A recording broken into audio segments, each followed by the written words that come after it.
When my mom, Linda Carter, called me a week before Thanksgiving, I answered the phone with a rush of excitement. I had a notepad in front of me, already scribbled with ideas for the menu. Maple glazed turkey, rosemary potatoes, my grandmother's cornbread recipe. Recipes I'd tested over the past month to make sure everything would be perfect. I was ready for her questions, maybe even her subtle critiques, because I thought we were finally sharing this holiday as equals. Instead, her tone was cool, clipped in a way that only she could manage. "Sweetheart, we're going to keep it small this year. Just immediate family. Don't take it personally." The words hung in the air like smoke. Don't take it personally. I sat in silence, the pen in my hand pressing so hard against the page it nearly tore through. A dozen thoughts scrambled in my head, but they all collided into the same stunned realization. I was uninvited. It wasn't about the table being too crowded. My estate could seat 50 without breaking a sweat. It wasn't about the food either. I'd planned a feast that could have made a professional chef proud. No, this was about something deeper, something sharper. My family had always measured love in hierarchies: who was the favorite, who was the successful one, who was the disappointment. I had worked my way up from the bottom of that scale. From the age of 15, I hustled. Summer jobs, late-night tutoring sessions, long hours in front of a glowing laptop. I poured every ounce of myself into building something. And when my tech startup went public last year, turning me into the kind of person who could buy a $6.2 million estate outside Boston, I thought maybe, just maybe, I had earned my place. Not just as their daughter, but as someone who could carry tradition forward. But apparently, I wasn't needed. My dad, Michael, loved to brag about me at barbecues or when talking to his golf buddies, but when it came to family moments, I saw the flicker in his eyes, the discomfort of a man whose daughter had outpaced him. He didn't say it outright, but it was there, tucked between his proud smiles. The silent question of where he fit now that I no longer needed his advice, his money, or his guidance. And my mom, Linda, she had always been the queen bee of appearances. For her, Thanksgiving wasn't about gratitude. It was about control. About curating the guest list, the china, the order of who spoke when. She could never sit comfortably unless she was the one orchestrating the show. Then there was Rachel, my older sister, the golden child. The girl who had been prom queen, valedictorian, the one who never failed to soak up every spotlight like she was born beneath it. Even at 30, Rachel demanded the role of center stage, and my mother always obliged. Hosting Thanksgiving was her right, at least in their eyes. And if Rachel wanted it, then I had to be pushed aside. I didn't argue with my mom. I just said, okay, my voice brittle, my throat dry. But the moment I hung up the phone, the anger shot through me like fire. My cheeks burned, my chest tightened, and I felt the betrayal in my bones. I stared around my living room, the polished oak floors, the tall cathedral windows, the roaring fireplace I had envisioned framing our first Thanksgiving gathering. I had imagined cousins sprawled on the couches, uncles and aunts laughing at the bar, the kitchen alive with the smells of roasting turkey and cinnamon pies. I had pictured myself carrying out the carved turkey, setting it down at the head of the table while my parents smiled, proud of the woman I had become. But now all of it crumbled. I wasn't just excluded, I was erased. My mind flashed back to every time I'd been pushed to the sidelines. The birthdays where Rachel blew out my candles by accident. The family vacations where my achievements were barely acknowledged because Rachel had some new boyfriend or promotion to brag about. The year I got into MIT, and my mom said only, "Well, Rachel's already working full-time, so that's more impressive." This Thanksgiving was supposed to be my correction, my reclamation, and in one single phone call, my mother ripped it out of my hands. Anger surged higher. Not just a flicker, but a storm. My hands shook as I paced the room. I wasn't a child anymore. I wasn't the girl who swallowed every slight with a quiet smile. I had fought too hard, sacrificed too much, to let them dismiss me like I was nothing more than an afterthought. Still, the sting went deeper than pride. What hurt wasn't just that they didn't want me. It was that they didn't care how much this meant. Hosting Thanksgiving wasn't about showing off my estate or flaunting success. It was about finally giving back. About proving that I could be the one to create warmth and belonging, the one to gather us all in a space built not out of competition, but out of love. And they didn't even give me the chance.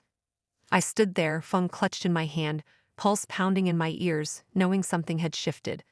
I wasn't going to beg for a seat at their table, not anymore. If they wanted small, they could keep small. If they wanted control, they could cling to it. But me? I wasn't shrinking. Not again. This time, I would burn brighter. On Thanksgiving morning, I woke to the pale light filtering through the tall windows of my mansion, the faint shimmer of frost outlining the gardens beyond. Normally, mornings like this were my favorite, quiet, crisp, filled with the kind of stillness that allowed a person to breathe deeply and feel grounded. Today, the silence felt heavy, almost suffocating. My phone vibrated insistently on the marble countertop, buzzing again and again, demanding attention. When I picked it up, the first wave of images hit me like a punch. Rachel, my older sister, beaming at the head of a table that was impossibly long, decorated in linen and polished silver. My parents, smiling, glasses raised, framed by the soft glow of fairy lights. Cousins laughing, nieces and nephews scrambling for cranberry sauce. And in every single photo, there was a conspicuous absence: me. My seat, carefully planned, had remained empty as though I had never existed. The pain was sharper than I expected. I was 23 years old, independent, self-sufficient, and yet in that moment, I felt 12 again, small, unseen, inconsequential. Memories collided violently in my mind. The science fair in middle school, when Rachel demanded the family attend her cheer competition instead. The birthday parties where my gifts were forgotten because Rachel's accomplishments overshadowed mine. The summer recitals where applause and cameras followed her while my own moments of triumph went unnoticed. History had repeated itself with merciless precision. I walked through the halls of my house, each room echoing with the emptiness. The grand foyer, with its sweeping staircase, seemed like a monument to isolation. The living room, usually the heart of family gatherings, was quiet, every chair perfectly aligned, every candle untouched. I ran my fingers along the smooth wooden surface of the piano, remembering the evenings I had spent practicing while Rachel's piano sat in the corner gathering dust. The silence here was different. It wasn't peaceful, it was accusatory, reminding me that I had been left out, sidelined, erased. In the kitchen, the smell of cinnamon, nutmeg, roasted turkey, and fresh-baked bread wafted through the air, a cruel echo of what could have been. The pies I had spent hours crafting, each one perfectly golden, were cooling on the counter, untouched, their surfaces glistening as though mocking me. The turkey rested in the roasting pan, perfectly browned, as if it too lamented the absence of guests. My hands shook slightly as I touched the cool handles of the cookware, the warmth of the oven contrasting painfully with the chill settling in my chest. I sat at the edge of the counter, staring at the food, staring at the space where my family should have been, and let the tears come. Not loud, not messy, but quiet and heavy, soaking into the sleeves of my cashmere sweater. Each photo, each smile, each perfectly framed moment they were sharing without me felt like a slap I couldn't defend against. The ache wasn't just disappointment, it was a deep, hollow kind of grief, the kind that comes from realizing the people who are supposed to love you unconditionally have consciously chosen not to. I thought about the irony. I had worked so hard to create something beautiful, something welcoming, a space that could hold joy and laughter in its high ceilings and polished floors. I had invested in my dreams, cultivated independence, built a home that could be a sanctuary. And yet, the very people who were meant to inhabit that sanctuary with me had rejected it, rejected me. The injustice of it stung like salt on an open wound, an anger disguised as pain, a grief laced with humiliation. And yet, in that ache, something else began to stir. My gaze moved from the empty seat, the mocking perfection of the untouched pies, to the sheer potential of the space around me. I had 12 pies, 5 turkeys, dozens of freshly baked rolls, enough food to feed an entire neighborhood. Why should all of this go to waste because they had made a selfish, exclusionary choice? Why should their decision diminish the effort, creativity, and care I had poured into every dish, every detail, every perfect fold of the linen napkins? The first flicker of defiance ignited quietly in my chest, mingling with the pain. The tears had not yet dried, but my hands were steadying, my breath growing deliberate, controlled. I could feel the hollow pit of abandonment shifted to something else. An awareness that while my family had left me behind, the world had not. The estate, the food, the warmth of the kitchen, the glow of the chandeliers above, these were mine, and I would not let grief dictate the day. I lingered in the kitchen, silent except for the hum of the refrigerator, the occasional crackle of the fireplace in the adjoining room. I touched each pie with reverence, admired the golden skin of the turkey, inhaled the rich scent of spiced apple and pumpkin. A strange combination of sorrow and determination filled me. Sorrow for the family I would not see today, determination that my efforts would not vanish into emptiness. I would do something with this day. I would reclaim it, in whatever way I could. For the first time since I had heard my mom's words, the anger that had simmered quietly beneath the surface began to mix with possibility. My chest felt tight, but not with despair. It was full, alive, heavy with the weight of decision. I had been hurt, yes, but hurt alone did not define the day. What I did next would. And as I looked around my kitchen, at the treasures of labor and love I had amassed, I realized this was no longer just about them, about my family. This was about me, about what I could create when the world turned its back. I started calling. At first, my fingers hovered over the contacts list, unsure who I could reach. Friends who had moved across the country, their lives tightly scheduled, hesitant to accept last-minute invitations. Colleagues who had recently confided in me about their own families being scattered or distant. Neighbors I had exchanged only polite smiles with over garden fences or in fleeting elevator encounters. I swallowed the lump in my throat and dialed anyway, letting the phone ring, rehearsing my words as if I could force confidence into my voice. "My family canceled on me," I said to the first friend who answered, my words slightly quivering. "Come eat at my place. Thanksgiving, 7 p.m. Bring yourself, bring whoever you want."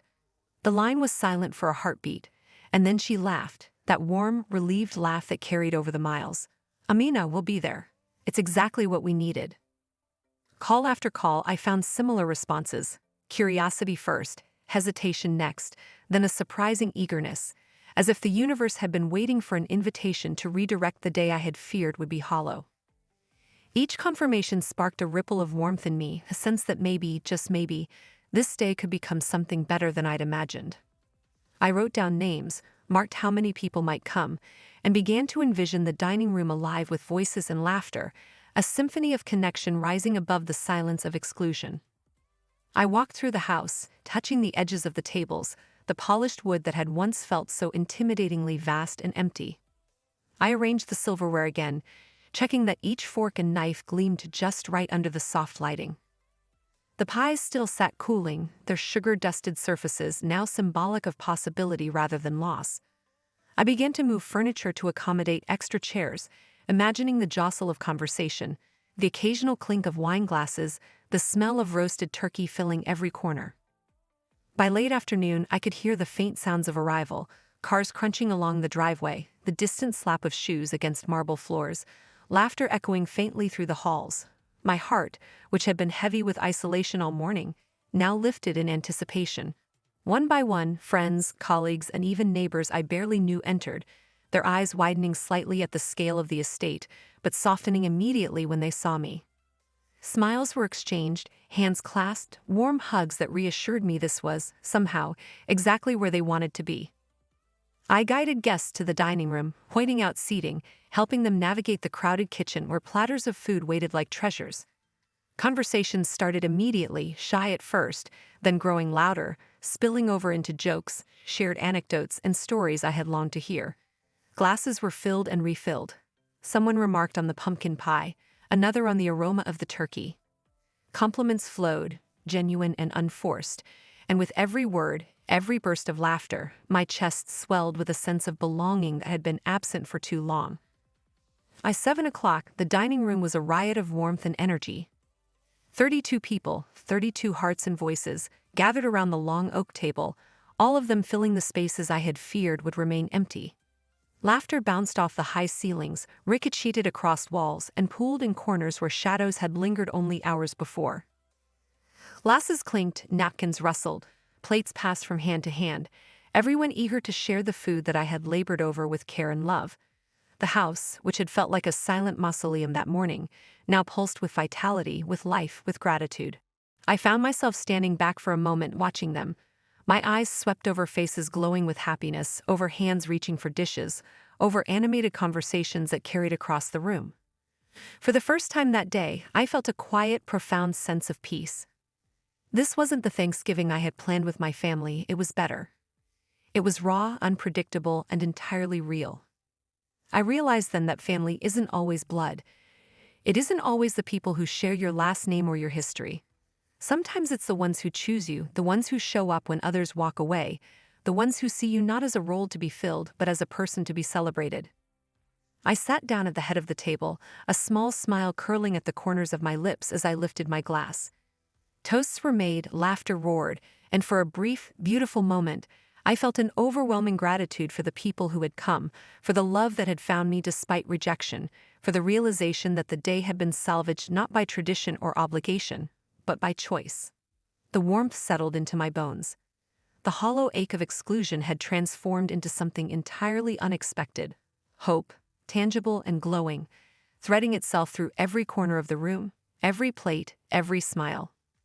And as I looked around, listening to the voices rising in chorus, I knew without a doubt that this moment, the messiness, the laughter, the unplanned joy, was mine entirely. I had created it. I had reclaimed it. And in doing so, I understood something essential. Sometimes when doors close on you, windows open, and if you step through, you find more than you ever dreamed. 2 days later, the world seemed to shift around me. I woke to a barrage of notifications, my phone buzzing relentlessly as if it had caught fire overnight. A friend, Samantha, one of the colleagues who had come to my impromptu Thanksgiving, had posted photos from the night online. In them, I stood at the center of a glowing dining room, the soft golden light reflecting off polished silverware and crystal glasses, my arms slightly lifted as I laughed at a joke someone had just told. 32 faces circled me, all smiling, all alive with warmth, all proof that the house was no longer empty, no longer silent. The caption read, "She was uninvited to her family's Thanksgiving, so she made her own." The response was instantaneous, overwhelming, almost surreal. Likes, shares, and comments poured in from across the country. Friends, strangers, even people I had never met. They called me the Thanksgiving Rebel, praising my courage, my creativity, and my generosity.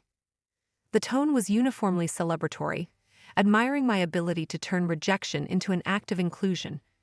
Messages trickled in from people who had been sitting alone that day, estranged from family or facing loneliness, who had been inspired by the photos to reach out to others, to carve their own version of belonging. Local news stations called.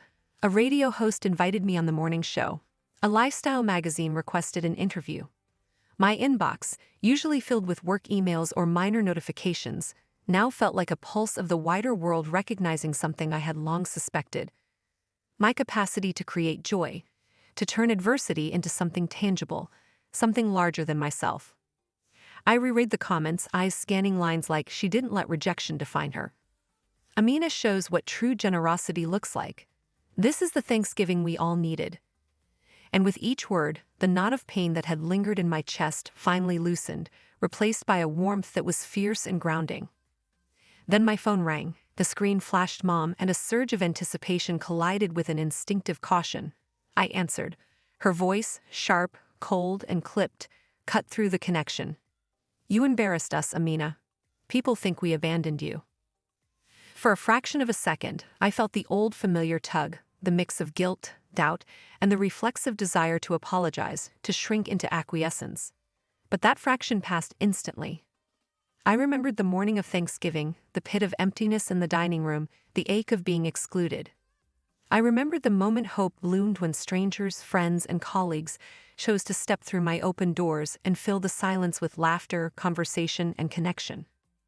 I remembered standing at the head of my table, a quiet smile curving my lips, feeling the pulse of joy, the hum of life I had conjured from the ashes of rejection. I didn't flinch. I didn't soften. I let the truth, sharp and unwavering, roll off my tongue. "You did abandon me, Mom. You wanted small. You got small. I wanted love. I got 32 people to share it with." The line went silent on the other end, her fury momentarily stalled, unable to counter the reality she had orchestrated herself. I felt a quiet surge of triumph ripple through me, the kind of triumph that isn't loud or brash but steady, resolute, anchored in integrity and self-respect. For the first time, I understood fully that empowerment wasn't about retaliation. It was about taking control of the narrative, about refusing to be diminished by others' insecurities or jealousies. I hung up without another word, letting the call linger in memory only as evidence of what had been, not as a lever to pull me back into old cycles. The mansion, my sanctuary, seemed to vibrate with a subtle satisfaction. the chandeliers reflecting sunlight that had always been there but now felt like a quiet applause.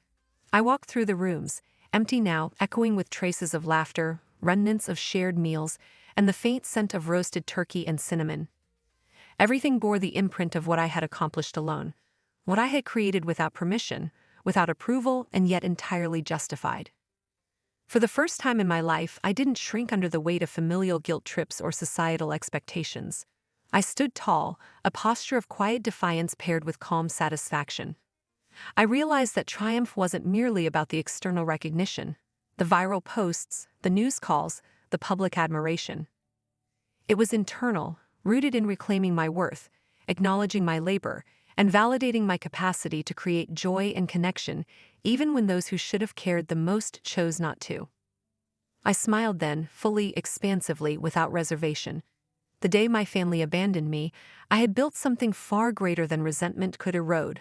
I had built a space of love, belonging, and self-determination. And in that, I understood a deeper truth. Triumph isn't the moment the world applauds you. It's the moment you finally stop waiting for approval from those who never offered it and realize the power has always been in your hands. The fallout was unexpected. I had braced myself for silence, for awkward avoidance, maybe even for grudging acknowledgement.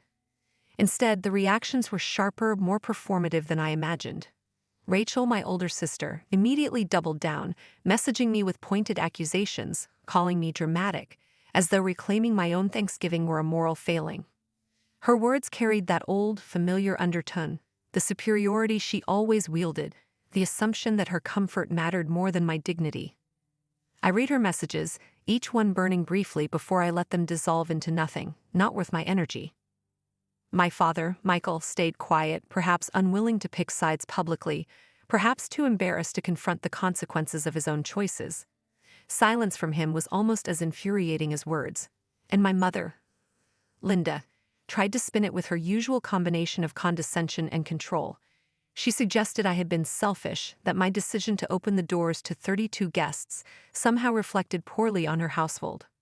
I listened, calmly, recognizing the familiar pattern: deflection, guilt-tripping, and the attempt to frame reality according to their desires rather than the truth.